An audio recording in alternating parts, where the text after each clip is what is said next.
assim: bom dia, Projeto Vida. Você já está aí, né? O Shalom de Deus sobre a tua vida.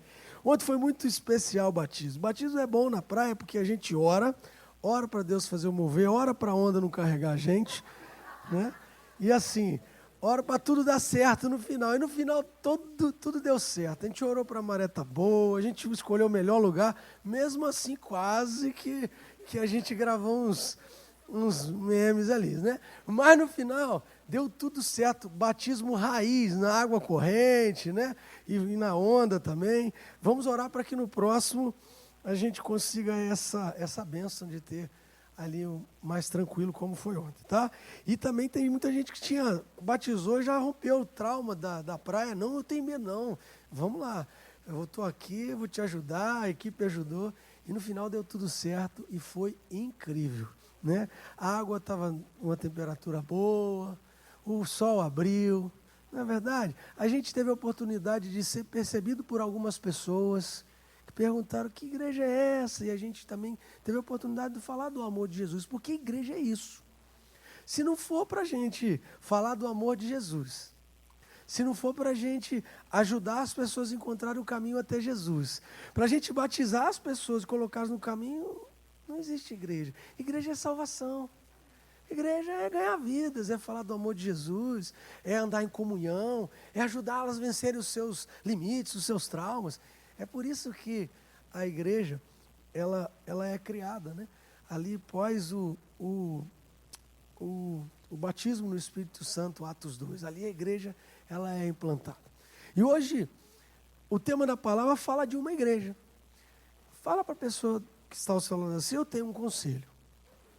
É porque eu tenho um conselho para vocês hoje, nesta manhã.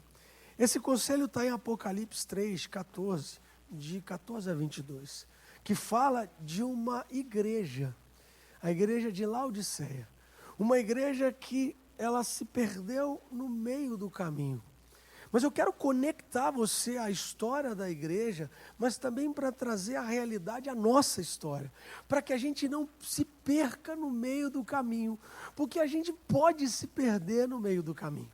A gente pode se perder por causa do nosso trabalho, a gente pode se perder num casamento e é preciso que ele seja ajustado. A gente pode se perder em um tipo de relacionamento. A gente pode se perder porque conquistou coisas e essas coisas nos tiraram do foco principal. Então essa igreja, ela se perdeu, mas eu tenho certeza que nós não vamos nos perder em nome de Jesus. Então vamos refletir no texto. Eu vou ler o texto com vocês, que fica lá em Apocalipse 3, 14 a 22. Ó. E estas coisas diz Amém, a testemunha fiel e verdadeira, a princípio da criação de Deus. Conheço as suas obras, você não é frio nem quente. Quem dera fosse frio ou quente. Assim, porque é morno e não quente e nem frio, estou a ponto de vomitá-lo da minha boca. Você diz: sou rico, estou bem de vida e não preciso de nada, mas não sabe que é infeliz. Sim, miserável, pobre, cego e nu. Aconselho que você compre de mim ouro refinado no fogo, para que você seja de fato rico, roupas brancas para se vestir, a fim que a vergonha da sua nudez não fique evidente, e colírio para ungir os seus olhos, a fim de ver o que possa vir. Eu repreendo e disciplino todos quanto amo. Portanto, seja zeloso e arrependa-se. Eis que estou à porta e bato. Se alguém ouvir a minha voz e abrir a porta, entrarei em sua casa e cearei com ele, e ele comigo. Ao vencedor, darei o direito de sentar-se comigo no meu trono, assim como também eu venci e me sentei com meu Pai em seu trono. Quem tem ouvidos, ouça o que o Espírito diz à igreja. Bom, se você olhar a geografia da igreja de Laodiceia, lembra aquele texto que as pessoas falam assim, poxa, você se for morno, você vai ser vomitado, as pessoas usam isso, talvez não entendam o contexto, porque tem um contexto para esse texto. Na verdade, a igreja de Laodiceia, ela ficava num lugar a mais ou menos uns 10 quilômetros de um arqueduto que saía as águas quentes lá daquele arqueduto. Quando chegava ali na região de Laodiceia, elas já estavam mornas. E por isso ele faz um paralelo, porque havia uma igreja que começava lá em cima com as águas muito quentes, Laodiceia ficava a 10 quilômetros, e havia uma outra igreja que ficava mais distante, que a água estava muito fria. E aí ele faz um paralelo, porque era algo cultural. Então o que acontece naquela cidade? Por eles sempre ter essa água morna e entender que para eles estava tudo bem, as coisas do jeito que estavam, eles deixavam as coisas de Deus em segundo plano. E por isso essa palavra, a igreja vem, olha, vocês estão mornos, vocês não são quentes, com a água vibrante, mas também não são frios, com a água pura, cristalina de beber, vocês estão no meio. Vocês... Com licença. Não.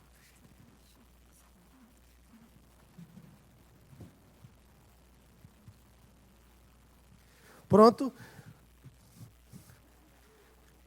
Vocês não perceberam, mas tinha algo errado, tá? Vamos lá. E aí, era o meio, tá entendendo? E quando você fica no meio, na maioria das vezes em nossa vida, a gente não dá prosseguimento àquilo que Deus tem para nós como chamado. Deus te chamou para algo único, grande, especial. Mas se você, no meio das coisas, você desistir, você deixar de fazer, você deixar de priorizar, você perde o melhor que Deus tem para você.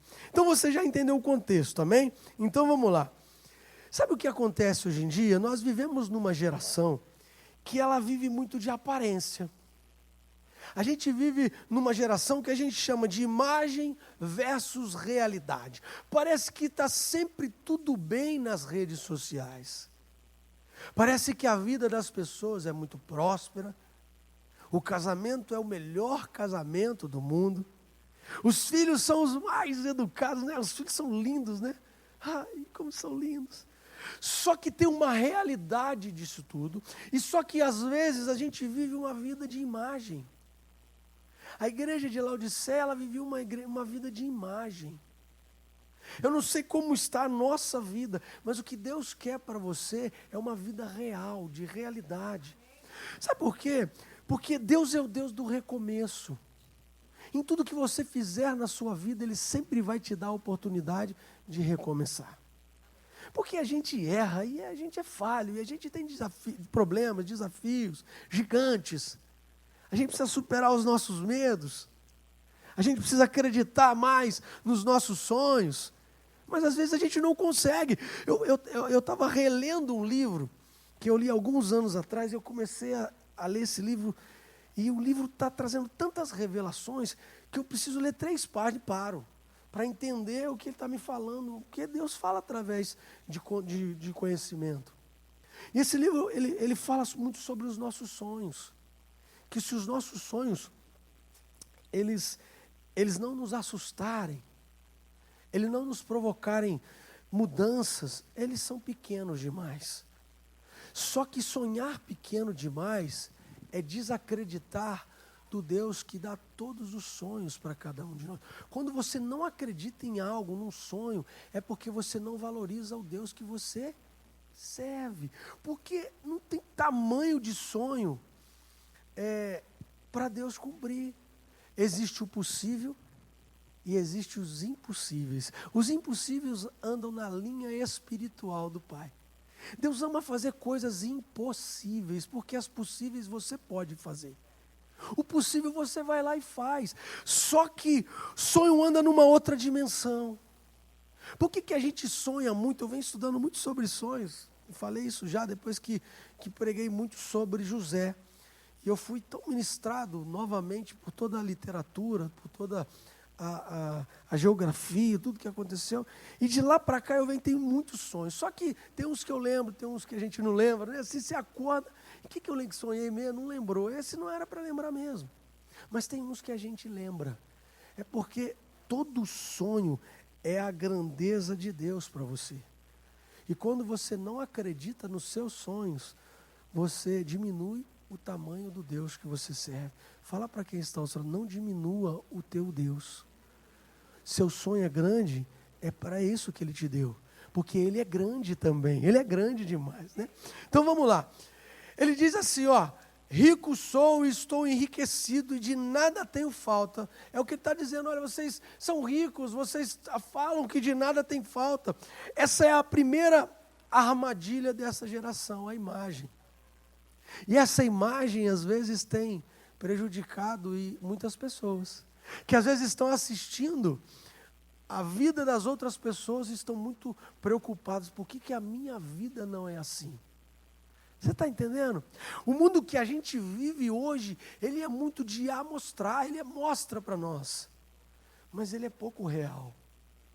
As pessoas não estão reais. Elas estão superficiais. Só que eu e você não fomos chamados para sermos uma igreja como Laodiceia. Nós somos chamados para ser uma igreja, sabe? Uma igreja quente, uma igreja viva, uma igreja que faz diferença. Mas não estou dizendo como um todo, como igreja, como você, como um indivíduo dentro de uma igreja. Sabe, você foi chamado para aquecer aqueles que andam perto de você. Você foi chamado para esquentar aqueles que estão perto de você. Bom, a pergunta que quero que você reflita é: você tem buscado parecer ou você tem buscado ser? É uma resposta que você pode responder aí para você mesmo, pode aí responder para si. Às vezes nós usamos uma espécie de maquiagem espiritual. O que Deus quer para cada um de nós é que a gente tire toda a maquiagem espiritual, sabe? A gente está maquiando. O que mais deixa o meu coração bem entristecido é quando a gente vê pessoas, a gente percebe pessoas usando uma maquiagem espiritual. A igreja que o Senhor nos chamou para ser é uma igreja que não usa maquiagem espiritual. Sabe? Porque, como eu falei, o fundamento da igreja é Jesus. É ensinar o caminho. É ensinar a verdade. E essa verdade faz o quê? Ela nos liberta. E às vezes nós não estamos sendo livres porque a gente às vezes escuta ou vive coisas que são como se fosse uma maquiagem espiritual. Bom, a Bíblia também fala que nos finais do tempo a gente se depararia com falsos profetas, por ensinamentos que não são verdadeiros. Se você quer identificar um bom ensinamento verdadeiro, é aquele que fala da obra de Jesus. É aquele que salva as pessoas. É aquele que a cruz é um testemunho vivo de salvação. Esse é um bom ensinamento. E se você quer melhor, eu não entendo a Bíblia. A Bíblia é um grande manual de se parecer com Jesus. Se você quer entender a Bíblia, se pareça com Jesus, que a maior função da Bíblia é fazer com que você se pareça com Jesus. Ah, mas eu vou ser igual a Jesus, jamais seremos. Mas se Jesus fez, você está apto a fazer. Se Ele buscava fazer, você tem que buscar fazer. Até porque Ele diz que eu e você vamos fazer coisas até maiores que Ele fez. A pergunta para você é: você já fez alguma coisa maior do que Jesus fez? Começa a fazer essa pergunta para você. Eu consigo? Consegue. Pega lá, quantas pessoas Jesus ele levou ao batismo? Quantas pessoas? Vai fazer algumas perguntas de coisas que ele não fez na Bíblia. Ou que ele fez e fez pouco citado. Faz mais. Porque esse é o chamado seu para fazer. Conta lá quantas pessoas ele curou. Mas Jesus, o Senhor curou tantas pessoas, eu também quero ter essa unção de orar pelas pessoas e a vida delas serem restituídas, serem curadas, serem salvas. né? Porque essa é a minha missão, é a sua missão. Jesus revela uma verdade dura.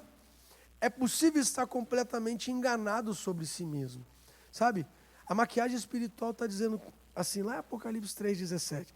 E não sabeis que és um coitado, miserável, pobre, cego e nu. Sabe? Jesus revela sobre cada um de nós a remoção da maquiagem. É quando a gente olha para si mesmo, olha a nossa vida e fala, quem sou eu? Como eu estou, né? E Deus não quer te expor, Ele quer te sarar. Mas na vida, a cura só vem quando eu me exponho. Quando você está doente e você tem a necessidade de ir ao médico, e quando você chega no médico, ele pergunta o que você tem, porque ele não sabe, não é verdade? Ele não tem nenhum domínio sobre aquilo que você está sentindo e nem sobre o que você está acontecendo com você, até você se expor. Aí você senta, né? E a gente, quando vai num médico, a gente fica ali, né? Tão assim, apegado, né? A gente senta ali, doutor, eu estou com isso, estou com aquilo. E a gente está acreditando que ele vai resolver todos os nossos problemas ali, porque ele tem o conhecimento prévio para fazer tudo aquilo, e tem mesmo. Ele estudou para aquilo. Ele sabe, é só uma gripe. Não, você faz isso, vai para a tomografia, vai para isso. Não, tem que fazer radiografia, que Deus exame de sangue. E você passa uma lista de coisas que talvez você nem imaginou.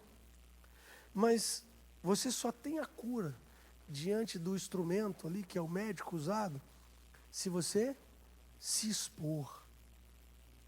Se você não se expõe, você não tem cura.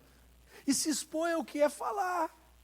Então, quando você chega diante de Deus, você precisa fazer o quê? Se exponha, fale com Ele. Fale o que você está sentindo. Porque a gente, muito tempo, passou olhando para a igreja, olhando como se a igreja fosse o templo, a espiritualidade, a igreja como fosse a catedral. A igreja somos eu e você. A gente precisa entender que as outras coisas são estrutura. Por muito tempo a gente entrava na igreja e olhava para todo mundo como santo. E isso nos roubou muitas vezes a intimidade com Deus. Porque a gente olhava, não, aquele é assim, aquele é assim, olha essa igreja, não pode isso, não pode aquilo, isso não pode, isso é pecado. E a gente entende hoje que a igreja somos nós, que a mudança acontece devagar, que o Espírito Santo atua em cada pessoa da maneira como ele gosta e como ele quer. E que automaticamente as coisas vão acontecendo quando você se expõe. Seja alguém que tem um trauma em sua vida e você já é evangélico há muito tempo, e esse trauma não sai. Ou seja, alguém que está chegando agora e ainda nem conseguiu desvincular algumas coisas. Esse dia uma pessoa falou assim para mim, não pastor, eu estou ficando firme, mas eu ainda gosto de tomar uma cervejinha gelada. Eu falei, qual o problema? Não tem nenhum problema. Porque a Bíblia não condena nada dessas coisas. Bispo, você está me deixando agora confuso. Não tem nenhum problema, porque o Espírito Santo ele vai guiando a pessoa até a hora do Espírito Santo falar assim, olha, não tem problema você fazer isso, mas não faça perto dos seus amigos, porque agora você se converteu, eles não vão entender. Você está entendendo como Deus não é esse Deus pesado, esse Deus ruim que as pessoas andam divulgando por aí? Ele não é esse Deus que Ele quer que você esteja 100%, ninguém vai estar 100% pronto, 100% são, só Ele, só Jesus era assim. Eu não vou ser, você não vai ser, e não espere isso de mim, espere uma boa conduta, um bom caráter, isso você pode esperar. Agora, não espere, sabe, que as pessoas sejam santas, porque aqui não é lugar de pessoas santas. Nós somos santos fugindo do pecado. Você está entendendo? Eu fujo todos os dias do pecado que tenta me pegar. Você precisa fugir todos os dias. Mas o que é pecado, o que não é pecado? É aquilo, o que é o pecado? É aquilo que afasta você da presença. As pessoas têm muita dúvida, isso pode, isso não pode, aquilo não pode, e isso vai deixando muitas vezes as pessoas mornas, porque às vezes ela está fazendo uma coisa, e ela está se autocondenando, e ela acha assim, eu sou morno, porque eu não vou, não faço, e aí ela entra em decadência. Ela vai acostumando com essa vida que ela não consegue se livrar de algumas coisas. A palavra para você é: estar com a vida 100% em Cristo é você se afastar das coisas que te atrapalham de ter intimidade com Ele. E não se acostumar com as coisas desse mundo. Agora, tudo tem seu tempo, sua hora, tudo tem a presença do Espírito Santo e as coisas vão acontecer na sua vida em nome de Jesus, amém? Deus está aprovando os rumos que você está tomando. Isso é uma pergunta. Deus está aprovando as coisas que você está decidindo? Porque eu sempre entendi na minha vida que Deus, ele sempre precisa vir em primeiro lugar. Quando eu falo Deus em primeiro lugar, eu não estou assim falando que é a religião e nem a estrutura não, tá? É Deus em primeiro lugar. Quando você fala Deus em primeiro lugar, você está dizendo assim: tudo que eu faço eu pergunto para Ele. Tudo que eu decido eu converso com Ele. Deus em primeiro lugar. Então, a gente, por muito tempo, ficava assustado, porque as igrejas, elas foram fazendo com que as pessoas, elas tivessem uma vida de 7 dias por semana dentro da igreja, e tem que isso, tem que aquilo, e a gente foi largando as famílias e foi deixando de ganhar as pessoas para Jesus. Porque a gente ficou andando tanto dentro da igreja, 7 dias por semana, e o que aconteceu? A gente não está lá fora, e gente precisando de Deus não está dentro da igreja, está do lado de fora. Se eu quero ganhar a vida para Jesus, eu tenho que me relacionar com pessoas que ainda não sentiram esse Jesus que eu sinto e que você sente. Você está entendendo? E no meio do caminho a gente pode se perder, porque fica muito, não, eu tenho que isso, eu tenho que aquilo. A gente tem que servir a Deus sempre que puder. Sirva com o teu trabalho, sirva com a tua entrega, sirva com a tua presença, sirva com os teus dízimos, com as tuas ofertas. Sim, a igreja precisa crescer e precisa que você seja fiel. Mas o mais importante de tudo é você colocar Ele em primeiro lugar na sua vida. Se você colocar Ele em primeiro lugar na sua vida, todas as coisas que você se movimentar, elas vão acontecer. O problema é que quando a gente não coloca Deus em primeiro lugar na nossa vida, a gente está novamente falando que Ele não é capaz de realizar grandes coisas. Quando a gente coloca o trabalho em primeiro lugar, quando a gente coloca a família em primeiro lugar, quando a família não é em primeiro lugar, quando a gente coloca os nossos sonhos pessoais em primeiro lugar, e eu sou uma pessoa que ama os sonhos, mas quando eu dependo de outras coisas e não de Deus, eu deixo de confiar nele. Então não importa o que você faça, coloque Deus em primeiro lugar, porque todas as outras coisas vão se encaixar na tua vida, elas vão entrar na sua vida, elas vão acontecer na tua vida. Posso ouvir um amém? Amém. Amém. Bom, opinião que realmente importa. Olha o que está dizendo lá em 3,19. Eu repreendo e disciplino aqueles que eu amo. Deus está ali cuidando, né? Ele está ensinando, Ele está falando: olha, mudem, enquanto há tempo. Saiam dessa morbidade, dessa coisa, deixa a vida me levar, e venha aqui ser quente. É melhor que seja frio do que ser morno.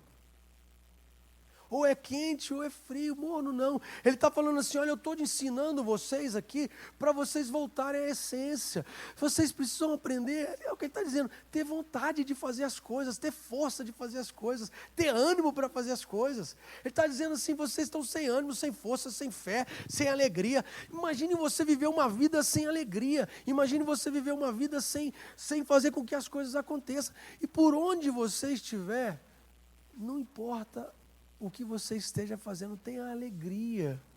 Sabe, deixa as pessoas verem o tamanho do Deus que você serve. Quem anda cabisbaixo, triste, deprimido, com síndrome do pânico, com tristeza, com depressão, é alguém que falta um pouco da confiança em Deus. Você precisa confiar, você precisa ter alegria, você precisa, sabe, acreditar mais nas coisas, né? E aí ele dá um conselho, ó: ouro, vestes e colírio. Bom, o ouro refinado que eu li para você é fé pura, provada sem mistura. Não uma fé de palco, mas uma fé de propósito. Não adianta a gente falar de algo que não vive. Não adianta eu vir aqui pregar para vocês isso e não viver isso. Eu posso estar em qualquer lugar, mas a minha paixão sempre vai ser falar do amor de Jesus. Você não tem ideia como ontem foi um dia especial, porque a gente batizou as primeiras pessoas aqui no Projeto Vida Barra.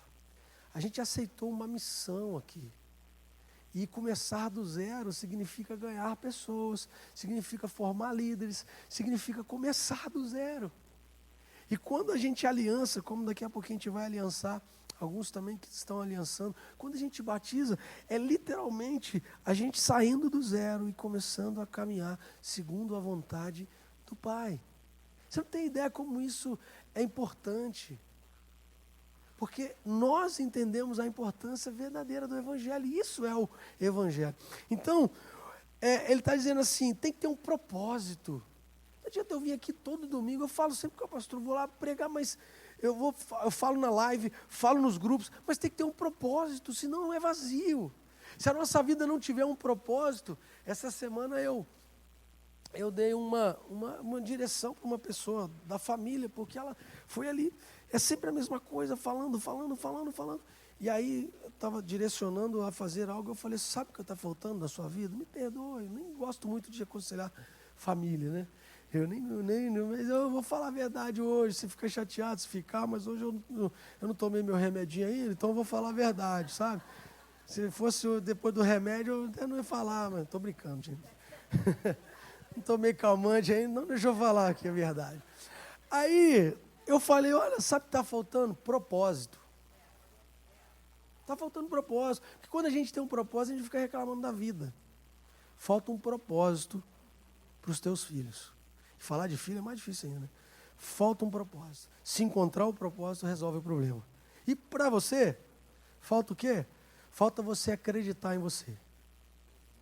Porque é muito talento desperdiçado. Tudo bem se você quer trabalhar para alguém a vida inteira cheio de talento, não tem nenhum problema em ser gerente, ser CEO, não tem nenhum problema, não tem problema com isso. O problema é você reclamar do salário.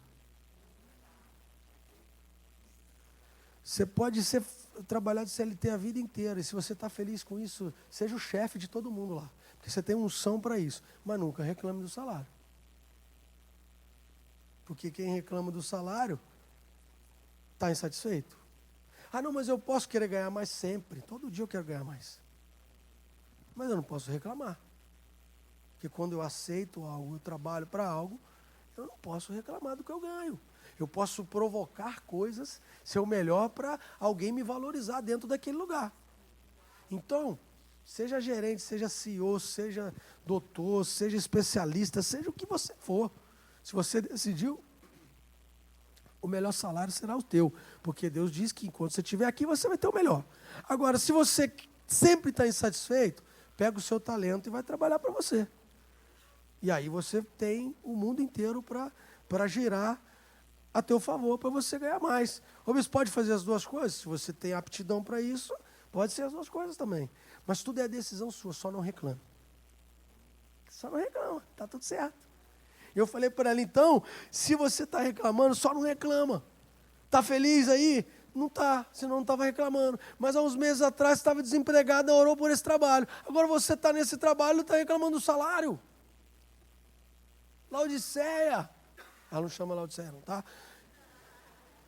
Está morna, orei por esse trabalho, sabe? É aquela coisa assim de, ora por mim, tá ali, estou na vaga, disputando a vaga do salário, aí você faz tudo lá e ajuda até a conseguir a vaga.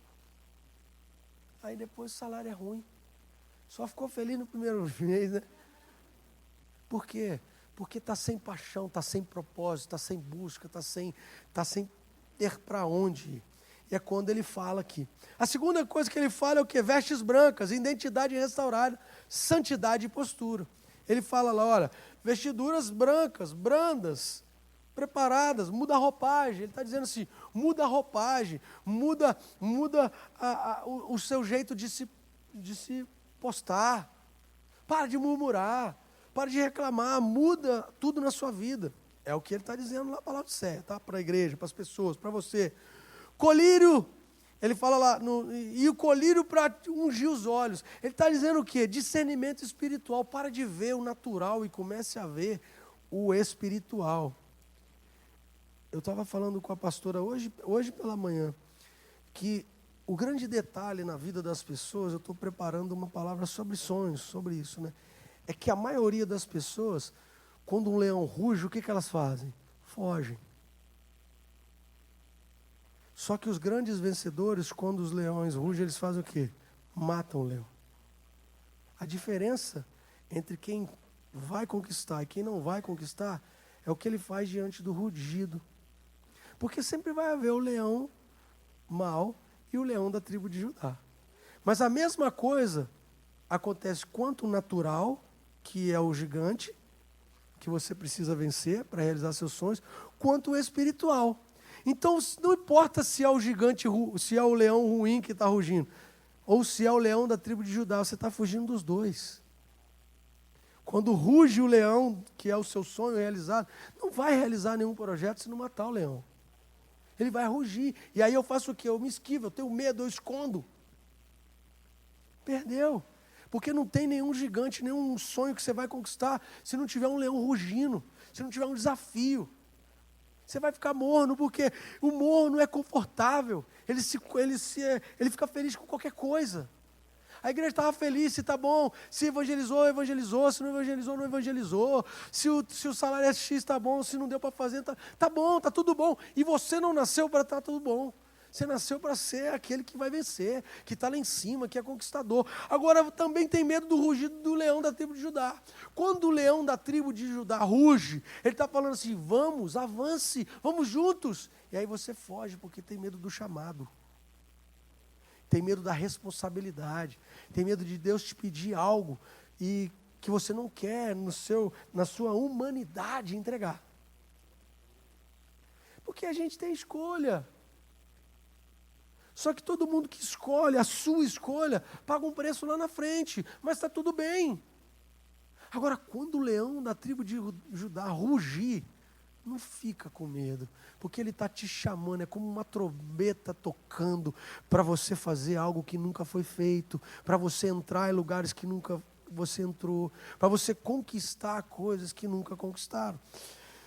Então, abra a tua visão espiritual. E por último, a porta está aberta, só falta você. 3:20, esse texto é muito conhecido, né? Eis que estou à porta e bato. Se você abrir, esse texto não é só um texto usado para conversão, porque a gente utiliza muito ele para ensinar como a gente precisa fazer para abrir o coração para Jesus, não é? A gente usa esse texto para isso, mas esse texto não é só para isso. Eis que estou à